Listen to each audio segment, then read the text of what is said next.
2021년 4월 4일 성화초등부 부활절 예배를 하나님께 드리겠습니다. 부활하신 예수님 찬양 목소리 높여 생명 주신 예수님 찬양 내 마음 다해 찬양 나를 위해 십자가에 달리신 예수님 죽음을 이기시고 다시 사셨네 사셨네 부활하신 예수님 찬양 목소리 높여 생명 주신 예수님 찬양 내 마음 다해 찬양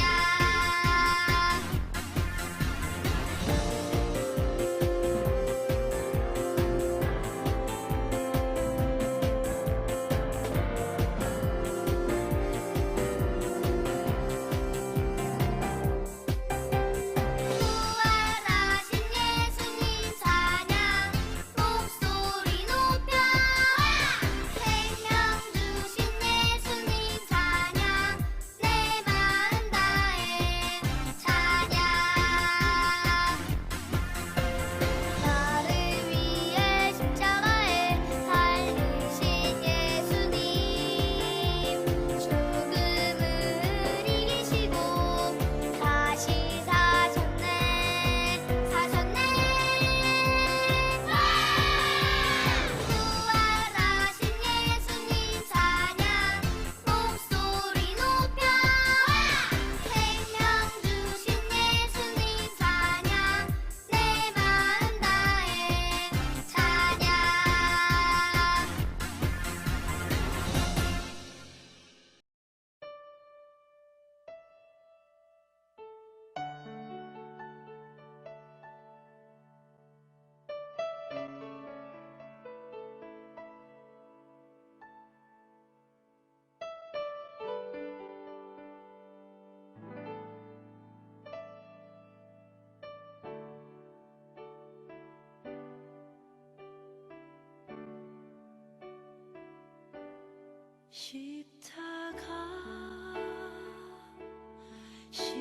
십자가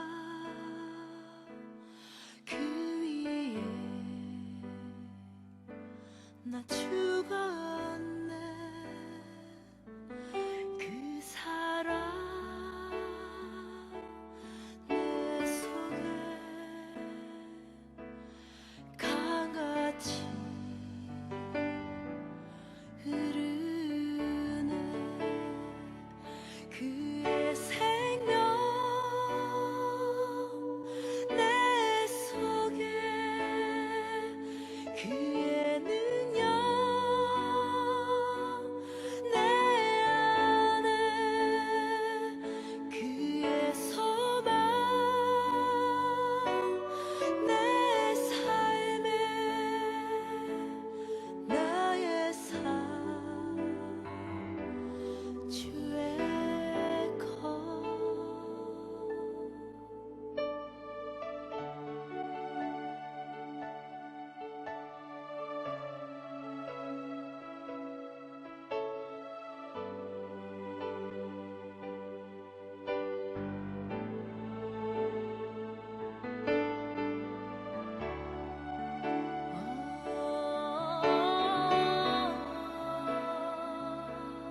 그 위에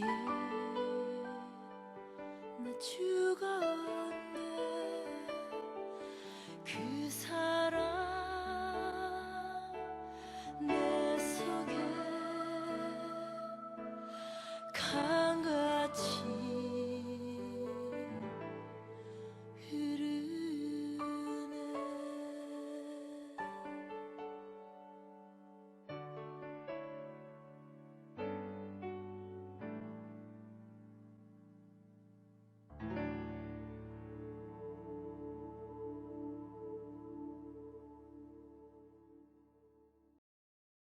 오늘 하나님께서 우리에게 주시는 말씀은 마태복음 28장 5절에서 7절 말씀입니다. 마태복음 28장 5절에서 7절 말씀 우리 한 목소리로 같이 읽겠습니다. 시작. 천사가 여자들에게 말하여 이르되 너희는 무서워하지 말라. 십자가에 못 박히신 예수를 너희가 찾는 줄을 내가 아노라. 그가 여기 계시지 않고 그가 말씀하시던 대로 살아나셨느니라. 와서 그가 누우셨던 곳을 보라. 또 빨리 가서 그의 제자들에게 이르되 그가 죽은 자 가운데서 살아나셨고 너희보다 먼저 갈릴리로 가시나니 거기서 너희가 배우리라 하라. 보라, 내가 너희에게 일렀느니라 하거늘. 아멘. 예수님께서는 자신이 이 땅에 왜 오셨는지에 대해 너무나도 잘 알고 계셨어요. 바로 죄인을 구원하기 위함이죠. 그런데 그 구원은 그냥 이루어지지 않아요. 죄를 지었으면 마땅히 벌을 받아야 용서를 받을 수 있어요. 예수님은 우리를 구원하기 위해 죄 때문에 죽을 수밖에 없는 우리를 대신해서 벌을 받으셨죠. 예수님은 이 모든 아픔과 고통과 수치스러움을 대신 감당하셨어요. 그리고 저주받은 자가 매달리는 나무에 달려 돌아가셨죠. 예수님은 제자들에게 자신의 죽음과 또한 다시 살아날 것을 가르쳐 주셨어요. 하지만 제자들은 예수님의 말씀을 믿지 못했죠.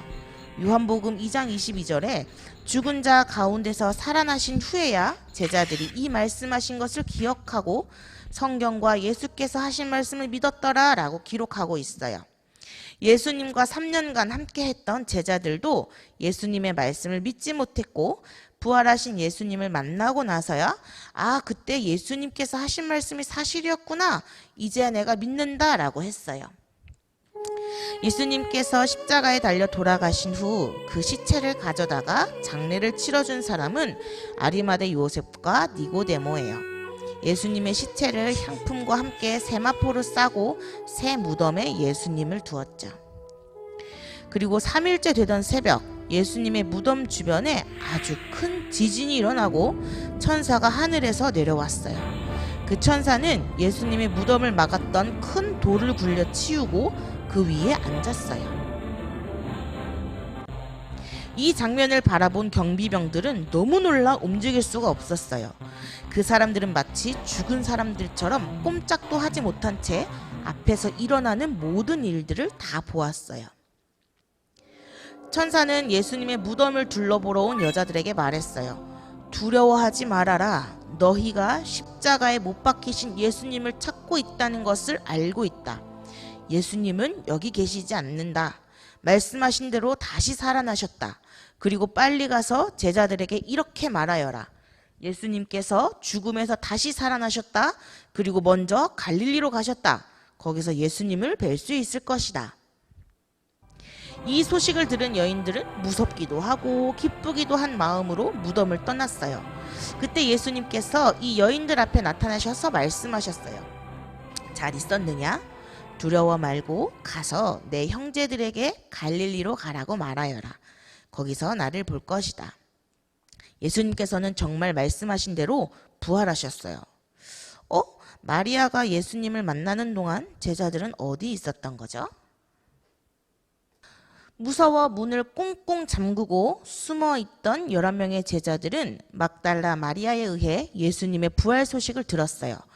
3년이 넘게 예수님과 함께 지내던 제자들은 예수님의 죽음 앞에서 모두 도망쳐 버렸고 아무도 모르는 곳에 문을 잠그고 숨어 있었어요. 그래서 예수님의 부활하신 처음의 모습을 볼 수가 없었죠. 하지만 마리아는 예수님의 무덤에 갔다가 부활하신 예수님을 만났어요. 오랫동안 예수님과 함께 있던 제자들이었지만 가장 중요한 순간, 가장 중요한 예수님의 부활 현장에 나타나지 못했어요. 결정적인 순간을 놓쳐버렸죠. 그러나 마리아는 예수님께 큰 은혜를 입고 언제나 예수님을 사랑했어요. 그랬기에 예수님의 시체라도 잘 모셔드리려고 무덤까지 찾아왔다가 부활의 예수님을 만나게 된 거죠. 늘 예수님과 함께 있다가 두려워하던 잠깐 사이에 부활의 예수님을 직접 볼 수 없었다는 것은 참 안타까운 일이에요. 그러나 예수님은 제자들에게도 나타나셔서 부활의 몸을 보여주셨어요. 그러기에 제자들도 예수님의 부활을 전할 수 있게 되었죠. 우리가 또 기억해 볼 사람이 있어요. 바로 부자 아리마대 요셉과 니고데모예요. 이들은 모두 사내들인 공의의 회원이죠. 그들은 예수님의 재판을 할 때 결정권을 가진 사람들이었어요. 하지만 아리마대 요셉과 니고데모는 예수님의 재판의 자리에 참여조차 하지 않았어요. 왜냐?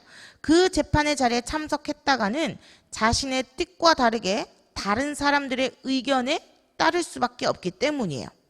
그래서 겉으로 볼 때 이들은 예수님의 제자가 아니었어요. 하지만 그들은 예수님의 무덤을 찾아와 기도하며 예수님께 향유를 부어드렸어요. 특히 아리마대 요셉은 예수님께 빈 무덤을 내어드린 인물이에요. 정작 예수님의 제자들은 예수님의 죽음 앞에 도망쳤으나 아리마대 요셉은 아니었어요. 이사야 53장 9절 말씀이에요. 그는 강포를 행하지 아니하였고 그의 입에 거짓이 없었으나 그의 무덤이 악인들과 함께 있었으며 그가 죽은 후에 부자와 함께 있었도다. 아리마대 요셉은 이사야 선지자의 예언이 이루어지는 결정적인 역할로 쓰임받게 되었어요. 진정한 제자란 가장 어려울 때 함께 할 수 있어야 하는 거예요. 가장 힘들 때 함께 했던 사람만이 진정 예수님을 전할 수 있는 거예요. 잘 될 때 함께 하는 일은 누구나 할 수 있는 일이에요. 하지만 힘들고 어려울 때 함께 하기보다는 사람들은 많이들 떠나죠. 우리 성화 친구들도 힘들고 어려울 때 함께 있어줄 수 있는 참 친구가 되기를 바래요. 예수님은 죽는 순간까지 우리를 사랑하신 분이에요. 우리가 예수님의 사랑을 담고자 한다면 아리마대 요셉처럼 죽음의 순간에도 함께 할 수 있어야 합니다. 그래야 예수님의 진짜 사랑이 어떤 것인지를 전할 수 있는 거예요. 막달라 마리아처럼 아리마대 요셉처럼 예수님을 진정으로 사랑하면서 담대하게 예수님의 부활을 전할 수 있는 성화 친구들이 될 수 있기를 축복합니다. 아멘.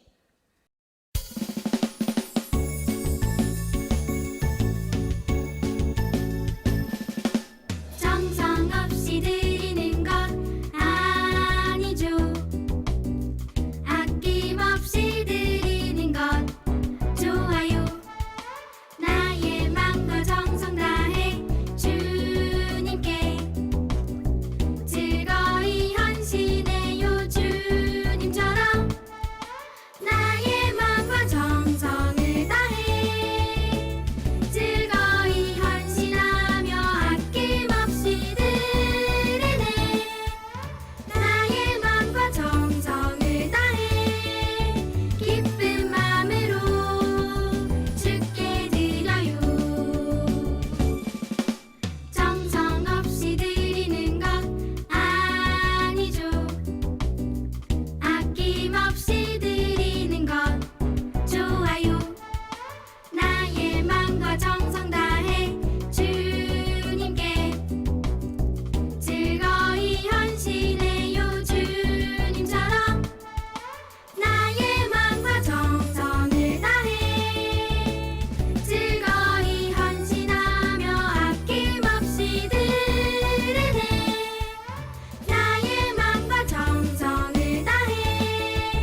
함께 기도해요.